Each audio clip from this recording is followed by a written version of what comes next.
Abi vallahi şu anda ne desem yani boş. Dünkü sınav zordu. Bir de öyle bir soru gelmemesi lazımdı ama sormuşlar. Biz de yapmak zorunda kaldık. Yani açıkçası zor bir sınavdı. Vallahi dünkü sorular sayısal, matematiği vallahi güzeldi de Türkçe biraz bizi bozdu ya.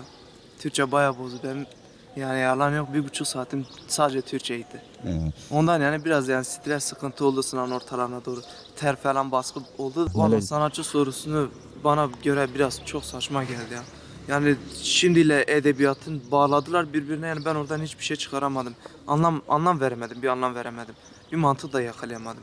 Özellikle Türkçe zordu yani. Bayağı zor oldu. Hem zamanımızı çaldı hem de zordu. Zamanımızı çaldığı için tabii matematiğe de daha az süre ayırdık. Bakalım yani hayırlısı, bugünkü daha önemli bizim için.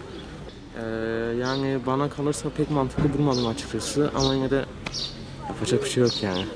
Soruldu ve biz de elimizden geleni yaptık. Umarım doğrudur yani o soru. Sorular Türkçe dışında diğerleri yapılabilir sorularda.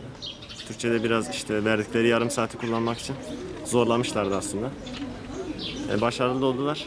Türkçe dışında diğerleri yapılabilirdi yani. Mabel Matiz sorusu. Mabel Matiz sorusu bence gereksiz bir soruydu. Öğrencilerin kafası karıştı gerçekten o soruda. Sosyal medyada da büyük tepki aldı aslında. Bence gerek yoktu yani. Daha çok aslında 45 tane felsefe sorusu çözdük diyebiliriz. Vallahi ÖSYM zorlamak istemiş. Zorlarken de sanki biraz abartmış gibi. Çünkü sorulara zor demek, hani zor da değildi, sürekli zorlayan, yani bir soruyu en az 2-3 defa okumak lazım ki anca anlayabiliyor insanı.